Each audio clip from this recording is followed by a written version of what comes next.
beloved Boss Mike Cervera.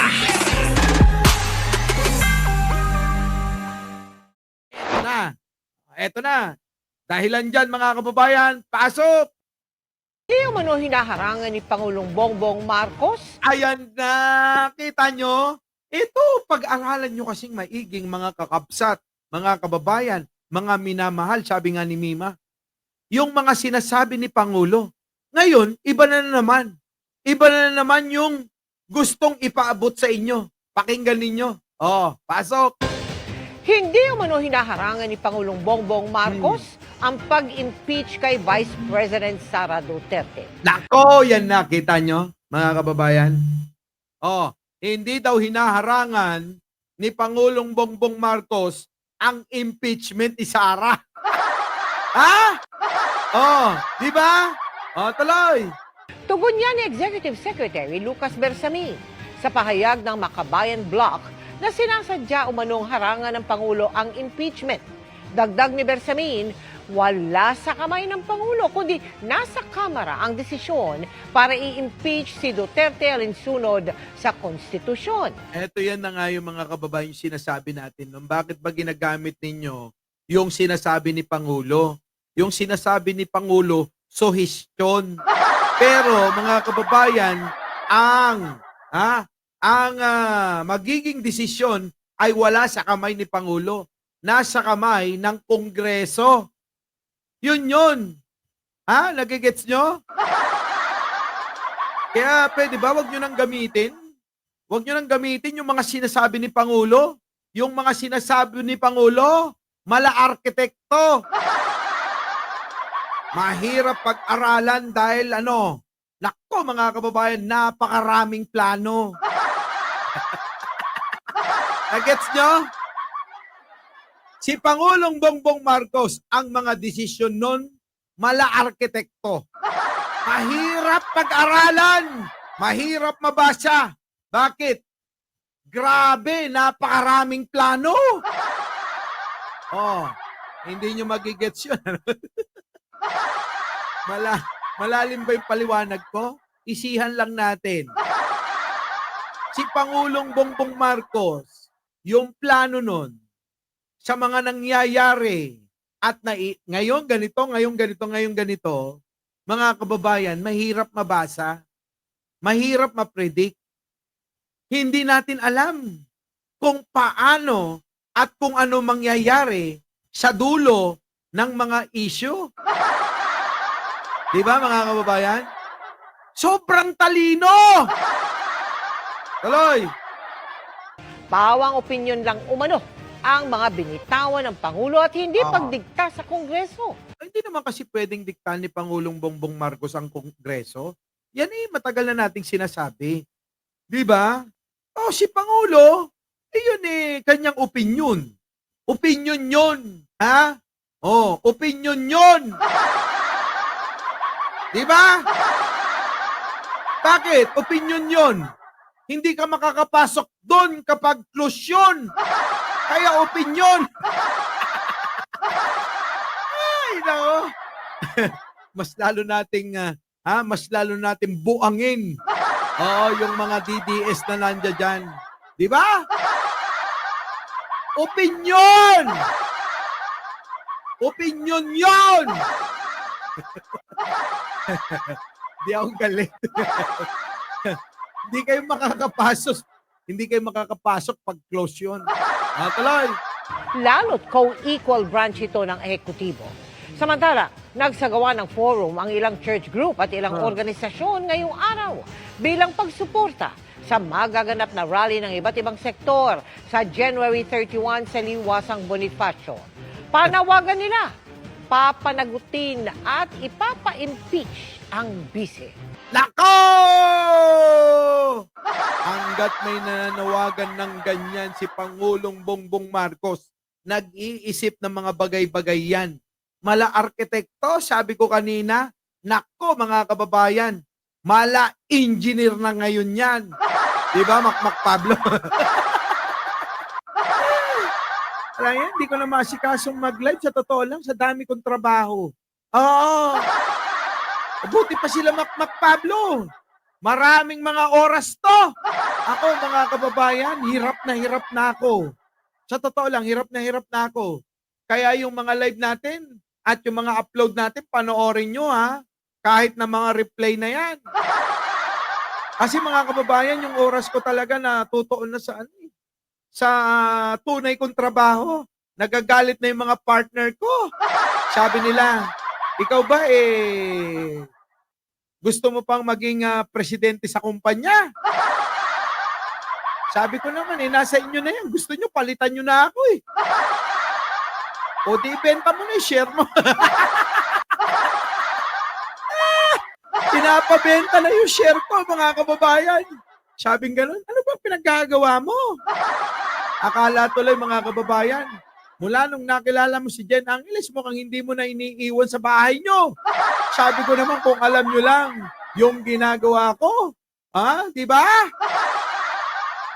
Kasi yung mga yun, hindi mga nagso-social media, mga kababayan. Kaya hindi nila alam, yung aking ginagawa na to. Sana walang makapanood sa kanila. Sabi ko naman sa akin ano ba? Ikaw ang CEO, President.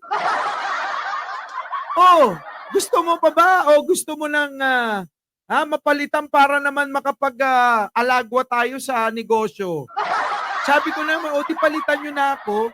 Sabi nila, mga kababayan, ibenta mo na yung share mo. Sabi ko, bakit ko ibebenta?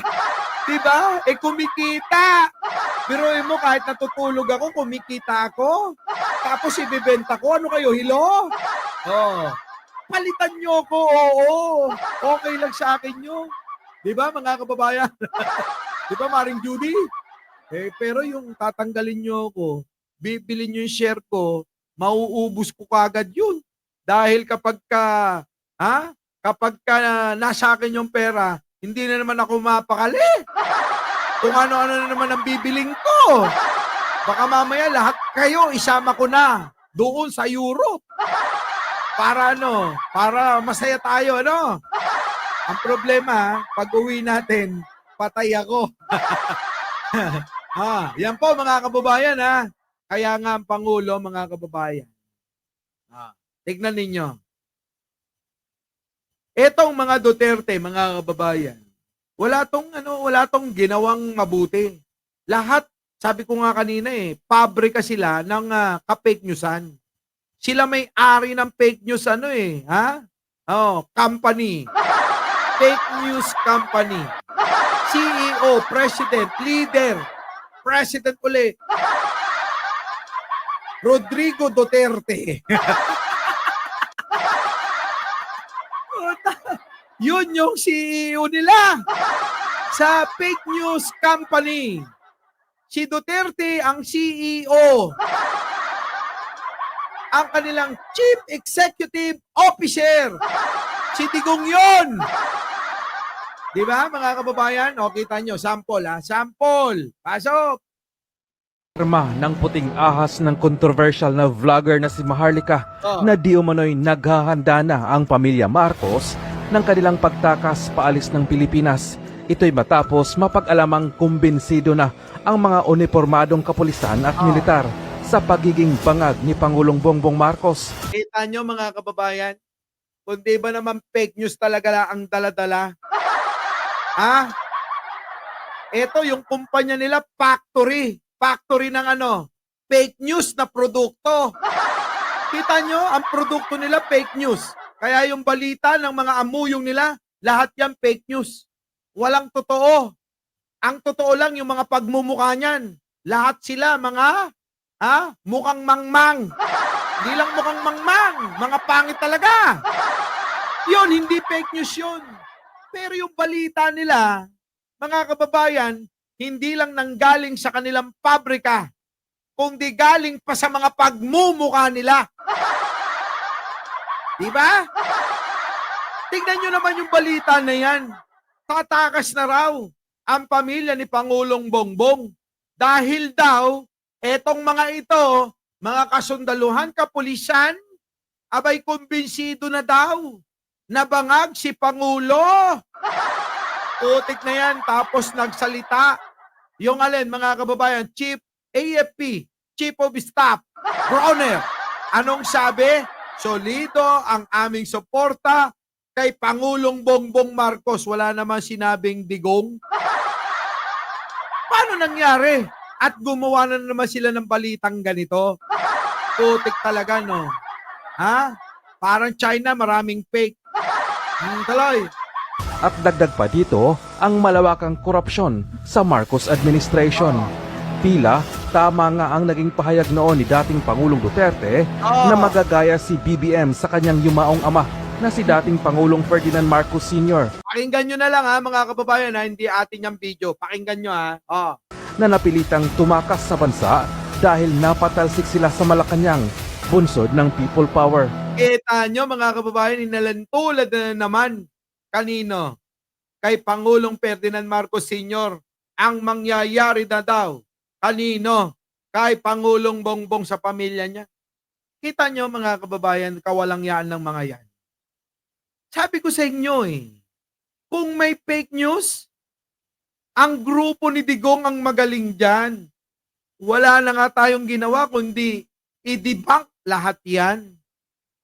Pinasisinungalingan natin yung kanilang mga fake news na ginagawa kay Pangulo. Bakit? Kasi nga sabi nga ni Jojo Chavez, desperado na sila Di ba? Hindi porke inayayat kayo, ha? Hindi porke inayayat kayo ni Pangulong Bongbong Marcos, aabusuhin nyo. Huwag ganon. Sobrang pagmamahal ni Pangulong Bongbong sa ating mga Pilipino, inaabuso ng grupo ni Digunyo. Tuloy. Kabado na di umano ang palasyo dahil anumang oras ay maaring lumusob na ang militar at ang sambayan ng Pilipino at hihilahin si BBM palabas ng Malacanang. Kita nyo yung mga banta nila? Malapit na daw sumug ang mga kapulisan, ang mga sundalo, at talaga namang hihilahin na daw yung mga paa nila. Putik na yan, mga kababayan. Saan kayo? Eto tanong ko, bakit wala ng DDS dyan? Yung mga DDS, mukhang wala ngayon ha? Kasi hindi tayo umaabot ng 2,000 mahigit. Kasi marami dyan kalahati minsan, mga DDS. Hindi kayo nagla-like yung mga yan. Pag hindi kayo nag-like sila, report na report. Kaya biglang nawawala tayo sa ere Pwede ba? Sa mga hindi pa naka-like, baka mamaya humabol yung mga yan. Mag-like na kayo bago pa tayo maunahan. Linirakawa. Ha? Bago tayo maunahan, mga kababayan, sa mga hindi pa nakakapag-like, mag-like na. Ito na. Kaya naman, uunahan na di umano na mag-asawang Marcos na tumakas bago pa ang kanilang tuluyang pagbagsak sa kapangyarihan. Kita nyo, mga kababayan? Uunahan na daw ng pagtakas. Tatakas na daw si Pangulong Bongbong at si First Lady kasamang mga anak. Saan na naman pupunta? Sa Mars? Inang kayo? Wala na kayong ginawang matinong balita? Yung mga mangmang lang maniniwala. Tuloy. Komento pa nga ng ilang dismayadong netizens, dapat hindi sila i-exile, ikulong silang lahat once na nagre-group tayo at i-freeze lahat ng assets nila. Kita nyo, may plano na talaga sila. Pag daw napabagsak, i-freeze ang mga asset nila. Sino kaya naka-freeze ang asset? Hindi ba ang naka-freeze ang asset, yung asset nyo nila Kibuloy? Di ba, mga kababayan? Ang tanong nga ng karamihan, naka-freeze ang asset. Saan nanggagaling ang pondo? Aminin nyo na! Galing ba sa mga singket? Di ba? Naka-freeze ang mga ari-arian ni Kibuloy. Kasama siyempre yung bakas. Alam nyo namang may mga bakas yan. Sino? Sila Digong. Ngayon ang tanong, saan galing yung mga pondo? Sa mga singket?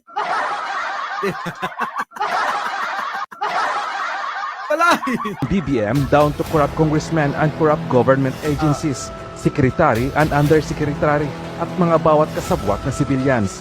Lahat ikulong, tapos i-death penalty. Lagi ko pong... Kita nyo, mga kababayan, meron pang death penalty. Di ba ano nangyayari ngayon? Mukhang aaprobahan na yung ginawang batas ng taga Sambuanga na congressman. Oh, kaya alam nyo, yung mga nangyayari, tama yung nabasa ko dyan. Binabaliktad na nila yung mangyayari sa kanila. Mga kababayan, yung mangyayari sa mga Duterte, dahan-dahan, binabaliktad nila na mangyayari daw kay Pangulong Bongbong Marcos yan. Malabo yan. Panalangin na sa 2025 ay si VP Sara na ang presidente ng Pilipinas. Hindi na dapat magtagal pa dyan sa administrasyon ang mga adik. Kita nyo? Yung naratibong adik, dala-dala pa rin ng mga mangmang. Kahit pa, mga kababayan, hindi napatunayan. Naglabas sila ng panguuto sa taong bayan. Isang peking video na mukhang tanga lang ang maniniwala dyan. Di ba? Kita nyo mga ginagawa nila. Naglabas sila ng peking video. Oh. Pantanga yung video. Ultimo, yung mga bata, dito sa harap ng bahay ko. Bahay na pala namin ni Jen Angeles.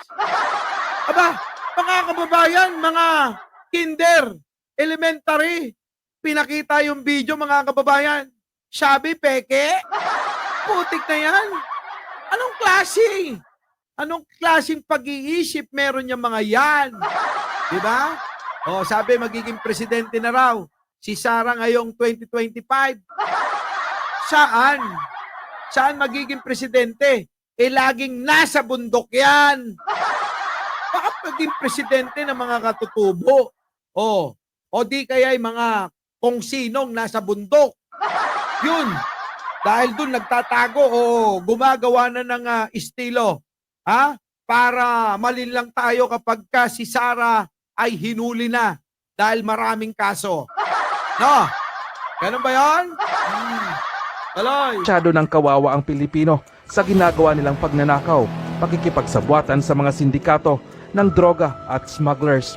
Para Kita nyo mga kababayan, yung mga kinasasangkutan nila, tuloy-tuloy na ipinapasa nila kay Pangulong Bongbong at administrasyon. Pagnanakaw, sino ba nagnakaw? Syndicate. Di ba? Sino? Rosemary. Di ba? Si Sara nagnakaw. Na hanggang ngayon, di pa rin nasasagot yan. Sino ba nasasangkot sa mga droga? Tignan nyo, lumalabas sa investigasyon. Lahat ng mga nahuli nung panahon ni Digong ay polgay lang. Polgay lang yung mga hinuli na nila at kinulong patungkol sa mga bilyong-bilyong halagang droga noon. Kita nyo? Tapos binabaliktad nila, sangkot si Pangulo sa droga. Gusto nyo lang talaga na maibintang sa administrasyon ni Pangulong Bongbong nang sa ganon, hindi matuon ng taong bayan yung katotohanan na ang pamilya ni Digong ay siyang totoong nagpapadala at kumukubra ng bilyon-bilyong pera tungkol sa usaping droga. Yan po mga kababayan Di ba? Yan po talaga katotohanan. Kaya yung mga mahihina, hindi nila mauunawaan yan. Dahil kung ano lang yung sinabi ni Digong, hanggang dun lang ang kakayanan na isipin ng mga yan. sa akin, huwag paalisin ng Pilipinas. Lahat ng mandarambong na yan, paalisin sa pwesto. Pag nakaalis na, kulong agad, house arrest. Investigasyon agad-agad. Lahat sila walang pipiliin kahit yung House of Representatives. Pag napatunayan at sure na mapatunayan, kulong sa normal na kulungan tapos gawa agad ng batas, death penalty. Saka isa lang mga yan, sabay-sabay. Kita nyo, sino ngayon ang gumagawa ng death penalty? Ngayong panahon ni Pangulong Bongbong. Diba? Ngayong panahon ni Pangulong Bongbong Marcos, gumagawa ng batas ng death penalty. At kapag kaya, na-aproban ni Pangulong Bongbong, abay magtago na kayo, Digong. Ubos na ang pera ng bansang Pilipinas, mga kababayan. Nasa na kayo? Tapos hindi pa kayo nakikiisa sa sulong ng mga protektor ng mga Duterte. So napag-alaman na Protektor ng mga Duterte at pinagmalaki, ito na naman, si Maharlika. Si Maharlika, mga kababayan, ang pinagmamalaki nila. natin na, di ba kagabi, kaya ba yung the other night, kasi kagabi di tayo nakapag-vlog at nagkaroon ako ng party with friends. Ano party with friends? Wala kang party, nagtatago ka. Wala, party, dinadahilan mo pa nagtatago ka nga. Mayroong mag-aaklas. 'Di ba? May mag-aaklas at abangan-abangan natin 'yan. Pero Kita nyo, may mag-aaklas, abangan natin sa lahat ng sinabi ni Maharlika. Nasaan ang nagkatotoo dyan? Kung hindi ba naman kayo mangmang na naniniwala dyan? Sige nga, sa dami ng sinabi ni Maharlika na mangyayari daw yung ganyan, mag-aaklas, may ganito, may ganyan, o nasaan? May nangyari ba? May nagkatotoo ba? O, ilang beses kayo lulukohin ni Maharlika? Na speaker ng mga Duterte yan. Pagdating, tagatahol, sabi niya, huwag mo sabing speaker, tagatahol ng mga Duterte yan. At taga-deliver ng produktong fake news company nila. Di ba? Yan yun. Taga-deliver ng fake news company nila. Sino? Si Maharlika? Tapos pinaniniwalaan nyo pa rin kung hindi ba naman talaga kayo mga mangmang at tanga? Ang tagal-tagal na. Niloloko na kayo. Tuwang-tuwa pa kayo. kanina umaga dito kasi madaling araw na ngayon, ay meron na naman tayong natanggap na balita. Ano ba? Lahat na lang natanggap niya. Ha? Kulang na lang. Yung buwan, tatanggapin niya na rin niya Ha? Yung buwan, mga kababayan, tatanggapin niya na rin yan. Ano bang gusto niyo? Sabi ni Tata Aninyon, forced exile or voluntary exile or gurgur? Napag-alaman natin, ayon sa ating informante, Informante, puting ahas, ganon. Niloloko na kayo, tuwan-tuwa pa kayo. which is magandang balita na pinaghahandaan na ni Bangag ang kanilang exile. Ayon sa puting ahas, kasi ramdam nila na itong mga grupong ito, hindi ko sasabihin kung sino itong mga grupong ito, basta mayroong mga magaganda, maaalindog at matitipuno. Tuwan-tuwa kayo, magaganda, maalindog. Tignan nyo itsura niya. Maalindog ba siya? Putik na yan. Baka ultimong balat niyan, hindi nyo didilaan.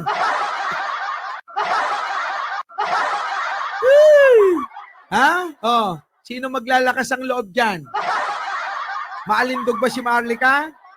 Pansinin nyo nga balat niya. Kalalaki kong tao, kakinis ko para sa kanya.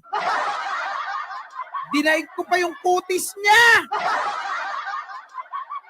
Tanong ko sa inyo, yung mga lalaki dyan, handa ba kayong dilaan yung balat niya dahil sabi niya malindog siya? Lastik na yan. Tuloy. Ang mga bruskong handa ng tapusin ang kadyutahan ni Lisa Tanas. Sabi ko nga, mga kababayan, effective ang lahat ng ating pakikipaglaban. Ay, naging epektibo bilang panguutunan naman. Kaya yung mga nakikipaglabang kasama yan, abay sunuran lang. Kahit na niloloko na kayo niyan. Nagsusunod-sunuran pa rin kayo, ano? Pero bakit? Tanong ko lang sa inyo. Sa lahat ng sinabi ni Maharlika, nasan na ang katotohanan at patunay sa lahat ng binintang? Wala namang nagkatotoo. Wala namang sinabing kahit isa ay nangyari. Bagkos, mga kababayan, ang katotohanan na alam namin lahat dito, alam nyo kung ano? Likas na lang talaga sa inyo ang pagiging tanga at mangmang. Tama ba, mga kababayan? Likas na lang yung mga naniniwala sa kampo ni Duterte at ni Maharlika ang kamangmangan at katangahan. Di ba? Right? Anong gusto niyo? Forced exile. Okay? Okay. Medyo hindi ko lang Forced exile tulad ng ginawa kay Pangulong Ferdinand Marcos Sr., yun yung sinasabi niya. Tuloy. Okay.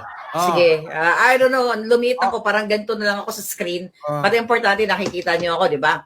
So, pinaghahandaan nila ang kanilang, ang pagpapatalsik Ha? Oh. sa kanila. Nako, At- papatalsikin daw! Ang malungkot, yung mga bagmen nila Oh. ay, noon pa naman ito, hindi na ito actually bago. Pinupwesto na ang pera ng bayan Mm. para sa kanilang pagtakas sa Pilipinas. Kita nyo mga kababayan kung paano gumawa ng tahi-tahing kwento. Ganyan kagalingan ni Maharlika. Magaling gumawa ng tahi-tahing kwento para mapaniwala kayo. Kaya minsan, nauunawaan ko na yung mga naniniwala rito, mahina lang talaga ulo. Hindi na natin sila masisisi kung puro kropik lang kasi yung pinagbibili para maging hapunan, almusal at tanghalian. Baka naman gusto nyong palitan. Magtanim na lang kayo ng kamatis nang hindi kayo namamahalan. Magtanim kayo ng talong, okra, saluyot sa inyong bakuran. At yun ang lamunin ninyo nang hindi kayo nagugutom at nalilipasan. Bakit? Kulang na kayo sa sustansya.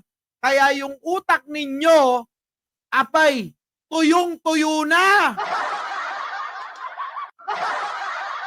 Diba? Natutuyo na ho yung utak ninyo. Kakaantay ng 20 pesos na bigas. Gaano man lang yan, isang paso, isang ugot ng kamote, itanim nyo. Isang paso, isang puno ng kamatis, itanim nyo. Diba? Isang paso, isang puno ng okra, itanim nyo. Diba? Isang paso, alokbate, isang paso, ampalaya. Puta, kompleto na kayo. Vitamin A to Z. Ayaw nyo pa. Kailangan pa bang iasa sa gobyerno yung bitamina na para sa utak nyong mga tanga? Kung ano-ano na nasasabi ko. Di ba mga kababayan? Grabe, no? Napakadali lang gawin yan. Kinatatamaran lang. Di ba? Kinakatamaran lang eh. Yung vitamina para sa mga utak niyan, A to Z, Nasa bakuran lang at kasipagan. Hindi nyo pa magawa yan. Iaasa nyo pa talaga kay Pangulong Bongbong Marcos yan. Okay ninayo. O baka gusto nyo naman. Dito na lang kayo pumunta sa bahay ko. Maraming nakatanim dyan sa igid-igid namin. Si Maharlika kasi. Mga kababayan, eto na. Yan na. Kaya nga, di ba, ang budget without explaining to you, the 6.325 trillion budget for national budget for 2025 ay pipirmahan na daw ni Bangag sa Atrenta. Kita nyo? Matagal na tong balita, yung paninira, mga kababayan. Noong ko pa to napanood, mga kababayan, ayoko lang ibalita. Kasi talagang, yung iba mga kababayan, naniniwala. Kita nyo kung gaano yung mga walang kabita-bitamina sa mga utak nila. Tanong ko, ano nangyari? 2025 na. 2024 pa yung pinapakalat nila. Na may mga macho, guwapito. Ano palagay nyo? Mag-aaklas kami nila takero? Kami lang yung tinutukoy nito. Hindi mangyayari yun. Kung may macho, guwapito. Kami yun, mga... Inangkin, ano? Puta, mag-aaklas ba kami? Pag nakita nyo si Chris Ulo, pag nakita nyo, sino? Si Ballpoint Man. Sino? Si Munting Tinig. Sino pa? Si Nyulo. Putik na yan, yung mga mag-aaklas. Yan yung mga tinutukoy na guwapito at macho. Diba? Lang yan, mga kababayan. Ayop talaga. Oh, sama nyo pa si Kap ninyo. Di ba? Wala. Chris Angel, wala. Mahina. Oo, mahina. Walang yan na yan. Malabo, wag ka nang umasa, Maharlika. Lahat kami. Oo. Ha? Hindi kami nababawasan. Bagkos na daragdagan. Tanong ko, sa inyo kaya? Balita ko, paunti-unti na. Di ba mga kababayan, tandaan nyo ha, tayo, hindi po tayo nababawasan. Tuloy-tuloy po tayong nadadagdagan sa panig ni Pangulong Bongbong Marcos. Ito, yung kampo nila, mga kababayan, paunti-unti hanggang sa konti na lang. Di ba? Our beloved Boss Mike Cervera.